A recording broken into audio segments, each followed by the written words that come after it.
യുടെ ജീപ്പ് പിറകിലുണ്ടെന്ന് തോന്നിയപ്പോഴാണ് അയാൾ സ്പീഡ് കൂട്ടിയത്. സാധനം മാറ്റി കഴിഞ്ഞു. ഞാനിപ്പോ എത്തിയുള്ളൂ സർ. ലോറി തല്ലിപ്പൊളിച്ചത് അതിനടുത്തുള്ള ചേരി താമസിക്കുന്നവരാണത്രേ. Okay sir.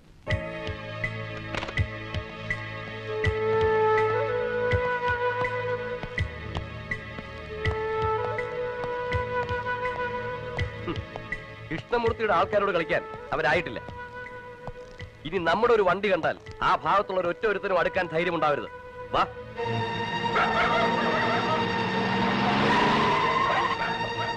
അടിച്ചു പൊളിക്കണ.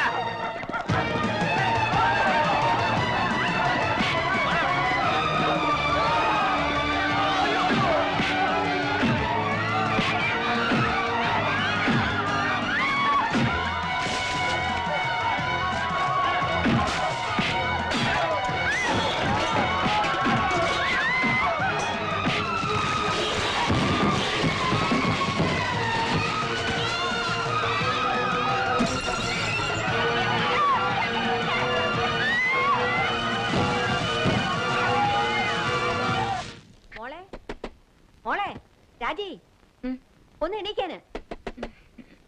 മോളെ ഇടി ഒന്ന് കഥ തുറക്കാൻ. ദേ മോളെ, നിന്നെ കാണാൻ കുറെ ആളുകൾ വന്ന് നിൽക്കുന്നു. താഴത്തെ കോളനിക്കടുത്ത് താമസിക്കുന്നവരാണത്രേ. അവരുടെ വീടൊക്കെ ഏതോ റൗഡികൾ വന്ന് തല്ലിപ്പൊളിക്കുന്നെന്ന്.